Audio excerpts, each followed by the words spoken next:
नमस्कार, जय श्री कृष्ण। मैं राजलक्ष्मी अधिक मास यानी पुरुषोत्तम मास के 20वें दिन की कथा लेकर आई हूँ।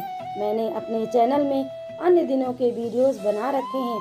आप मेरे चैनल पर जाकर उन वीडियो को श्रवण कर सकते हैं और देख सकते हैं।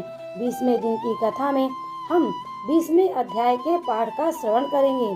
20वें अध्याय के पाठ में हम देखेंगे वाल्मीकि का दृढ़ धन्वा से पुरुषोत्तम मास का नियम वर्ण के वृत्तांत को।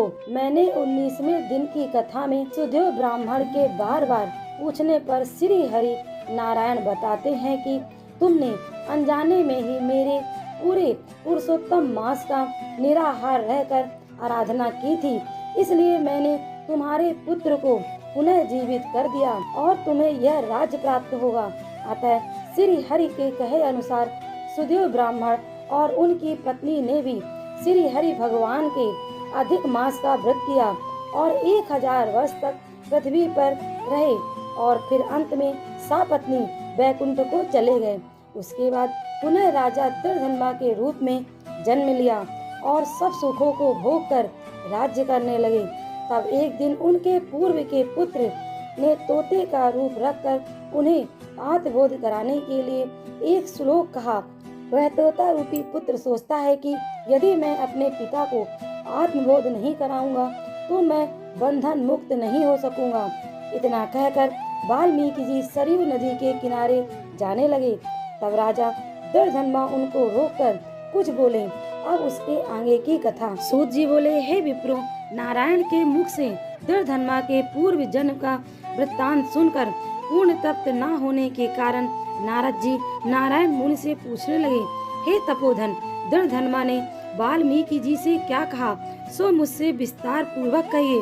श्री नारायण बोले, हे नारद जी, दृढ़धन्वा ने वाल्मीकि मुनि की प्रार्थना करके जो कहा वह कहता हूँ, सुनो। दृढ़धन्वा बोले, हे मुनि, मुक्ति चाहने वाले लोग पुरुषोत्तम मास का सेवन कैसे करें, किसकी पूजा करें, किस प्रकार करें, किस वस्तु का दान करें और इसके करने की क्या विधि है, यह लोक हितार्थ मुझसे कहो, क्योंकि लोक हितार्थ ही आप जैसे महात्मा पृथ्वी पर विचरते हैं। यह पुरुषोत्तम मास साक्षात पुरुषोत्तम भगवान है। अतः इस मास में व्रत दान आदि करने से महान पुण्य होता है।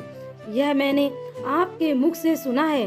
मैं अपने पूर्व जन्म के सुदेव नामक ब्राह्मण के वृत्तांत को सुनकर और इस मास के फल स्वरूप मरा हुआ पुत्र उठकर खड़ा हो जाने की सुनकर, हे ब्राह्मण, पुत्र शोक में अज्ञानवश निरंतर निराहार रहने से मेरा वह पुरुषोत्तम मास बीत गया और उसका यह फल हुआ कि मरा हुआ पुत्र पुनः जीवित हो गया।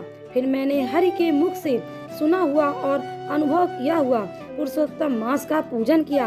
हे तपोधन, इस जन्म में मैं वह सब पूजा विधान भूल गया हूँ, अतः मुझे फिर से सुनाइए। वाल्मीकि मुनि बोले, ब्रह्म मुहूर्त में उठकर पार ब्रह्म परमेश्वर का चिंतन करें, फिर नित्य कर्मों से निवृत्त होकर शुद्ध होकर हाथ पैरों को साफ जल से और मिट्टी से धोकर शुद्ध करें। शुद्ध होकर दातून कुल्ला करें। दातून कुल्ला करने के पश्चात फिर स्नान करें। यदि आप इन दिनों में तीर्थ स्थल पर हैं तो तीर्थ स्थल पर भी शुद्धि का ध्यान रखें। इन दिनों में दातून करते वक्त निम्न मंत्र को पढ़कर दातून करें। आयुर्बलम यशोवर्चः प्रज्ञा प्रशु वसूनि च ब्रह्मा प्रज्ञाम च मेधाम च त्वं नो देहि वनस्पति। अर्थात, हे वनस्पति, आप हमें आयु, बल, यश, तेज, संतान, पशु, धन, ब्रह्म ज्ञान, बुद्धि प्रदान करें। बिना छिद्र की 12 अंगुल की ओगा या बबूल की कनिष्ठा उंगली के समान मोटी बिना गांठ की दातून करें। रविवार को दातून करना मना है, अतः 12 कुल्लाओं से मुख शुद्धि कर आचमन करें। प्रातः काल भली भांत स्नान करें। उसके पश्चात तीर्थ देवताओं को तर्पण द्वारा जल दें। समुद्र में गिरने वाली नदी का स्नान अधिक श्रेष्ठ माना गया है। बावड़ी, कुआं, तालाब में स्नान करना पंडितों के माध्यम कहा गया है और गृहस्थ को घर में स्नान करना सामान्य कहा गया है। स्नान के बाद शुद्ध सफेद वस्त्र धारण करें। बुद्धिमान ब्राह्मण को अंगोछा सदा कंधे पर रखना चाहिए। प्रातः काल शुद्ध स्नान पर पूर्व की ओर, सायंकाल उत्तर की ओर मुख करके बैठें। शिखा बांधकर जांघों के मध्य हाथों को करके कुशा की पवित्री पहनकर आचमन करें। ऐसा करने से पवित्री अशुद्ध नहीं होती, फिर भोजन करने से अशुद्ध हो जाती है, अतः उसे फेंक दें। आचमन करके गोपी चंदन से तिलक करें। तिलक डंडे के आकार का सीधा हो, सुंदर हो या फिर त्रिपुंड हो, उसके बीच में छेद रखें, क्योंकि ऊर्ध्वपुंग में लक्ष्मी जी सहित हरि भगवान रहते हैं और त्रिपुंड तिलक में पार्वती जी सहित साक्षात शंकर जी विराजते हैं। यदि छिद्र न हो तो उसे कुत्ते के पाँव की भांति जानो, ऐसा विद्वानों ने कहा है। सफेद ऊर्ध्वपुंग तिलक ज्ञान को देने वाला है, लाल तिलक मनुष्य को बस में करने वाला है और पीला तिलक सब सिद्धियों को देने वाला है। इसके अतिरिक्त अन्य प्रकार के तिलक न लगावें। गोपी चंदन की माटी से शंख चक्र गदा पद्म धारण करे, ये सब पापों को नष्ट करने वाला और पूजा का अंग कहा गया है। जिसके शरीर पर शंख चक्र आदि हो, उसको साधारण मनुष्य नहीं जानना चाहिए। वे भगवान के नित्य शरीर हैं, जो शंख चक्र आदि चिन्हों को नित्य धारण करते हैं। उसके शरीर के पाप पुण्य हो जाते हैं। नारायण की आयुधि से जिसका शरीर चिन्हित रहता है, उसके करोड़ों पापों से युक्त होने पर भी यमराज क्या बिगाड़ सकता है। फिर प्राणायाम कर संध्या वंदन करें। प्रातः काल की संध्या जब तक तारे दिखते हो तब तक यथा विधि करें। जब तक सूर्य नारायण का दर्शन हो तब तक गायत्री मंत्र का जाप करते रहें। फिर सूर्य के मंत्रों से सूर्य के सामने खड़ा हो अंजलि दे और सायंकाल के समग्र भूमि पर अपने पैरों को करके नमस्कार करें। यदि कोई कमी रह गई हो तो उसकी निम्न मंत्र बोलकर पूर्ति करें। यस्य स्मृतया नमोक्तया तपोयज्ञ क्रियादिषु न्यूनम संपूर्णता याति सद्यो वंदे तमुच्चतम। जो ब्राह्मण क्षत्रिय और वैश्य श्रद्धा से विधि पूर्वक संध्या करते हैं, उनको तीनों लोक में कोई भी वस्तु कठिन नहीं है। यह दिन के प्रातः काल के कर्म है। इस प्रकार नित्य कर्म करके हरि पूजा प्रारंभ करें। फिर व्रती पुरुष शुद्ध तथा मौन होकर गोल व चौकोर गाय के गोबर से लिपी हुई भूमि पर व्रत की सिद्धि के लिए चावलों से 8 दल वाला कमल बनावें। फिर स्वयं चांदी, तांबे या मिट्टी का नवीन छिद्र रहित शुद्ध कलश उस मंडल के ऊपर स्थापित करें। फिर उस कलश में शुद्ध तीर्थों का लाया हुआ कल्याणकारी जल भरकर ऐसा कहें, कलश के मुख में विष्णु है, कंठ में भगवान रुद्र है, मूल में ब्रह्मा जी विराजमान है, मध्य में मातृगण स्थित है और कोख में समस्त समुद्र तथा 7 दीपों वाली पृथ्वी है। ऋषिदेव, यजुर्वेद, सामदेव और अर्थवेद, यह चारों वेद अपने अंगों सहित कलश में स्थित हों। इस प्रकार कलश स्थापना करके उसमें सब तीर्थों का आवाहन करें।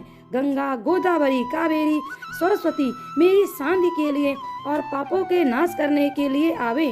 फिर कलश का मंत्रों से गंध, अक्षत, नैवेद्य और ऋतु में खिलने वाले ताजे पुष्पों से पूजन करें। कलश के ऊपर पीले वस्त्र से लपेटा हुआ तांबे का पात्र रख दें। उस पात्र के ऊपर सोने से राधा कृष्ण की मूर्ति स्थापित करें। अनंतर भक्ति पूर्वक विधि विधान से पूजा करें। पुरुषोत्तम मास के देवता पुरुषोत्तम ही हैं, अतः उनकी पूजा पुरुषोत्तम मास के आने पर ही करें। जिसकी सेवा से संसार सागर में डूबता हुआ जीव तर जाता है, यह ध्रुव सत्य है। उसे संसार में कौन मनुष्य नहीं सेवेगा। गांव, द्रव्य, पुत्र, ग्रह और शुभ अशुभ कर्म सभी बार बार मिलते हैं, परंतु यह मनुष्य शरीर बार बार नहीं मिलता। शरीर रक्षा धर्म के लिए और धर्म रक्षा ज्ञान के लिए तथा ज्ञान से मोक्ष सुलभ होता है। अतः धर्म का आचरण करें। देह रूपी वृक्ष का फल सनातन धर्म में होता है। धर्महीन मनुष्य का शरीर बांझ वृक्ष जिसमें फूल व फल नहीं लगते की भांति निष्फल है। माता पिता, मित्र, स्त्री, पुत्र, भाई, द्रव्य आदि कोई सहायक नहीं होता, केवल धर्म ही सहायक होता है। वृद्धावस्था सीने की भांति डराता है। व्याधियां शत्रुओं के समान पीड़ित करती हैं। फूटे हुए बर्तन से जैसे जल टपकता रहता है, उसी प्रकार काल से ग्रसा हुआ जीव भी दूसरों को पीड़ा देने तथा धन के अपहरण करने की लालसा करता है। मृत्यु के मुख में गए हुए आयु वाले पुरुष को क्या सुख आनंदित कर सकता है। पशु के वध स्तर पर ले जाने पर उसका भागना निरर्थक है। जब धर्म करने के लिए चित्त प्रबल होता है, तब उस समय धन का मिलना सुलभ नहीं होता और जब पास में धन है तब धर्म की ओर चित नहीं होता। जब धर्म कर्म में चित और धन दोनों होते हैं तब उस समय सत्पात्र नहीं मिलता। जब इन तीनों चित, वित्त और सत्पात्र का मिलन हो जाए तब बिना विचारे जो धर्म को करता है वही बुद्धिमान है। बहुत धन होने पर हजारों प्रकार के धर्म कार्य किए जाते हैं, परंतु पुरुषोत्तम मास में थोड़े ही द्रव्य से महान धर्म होता है। स्नान, दान और कथा में विष्णु भगवान का स्मरण होना, इतना ही सद्धर्म किया जाए तो वह महान भय से बचा लेता है।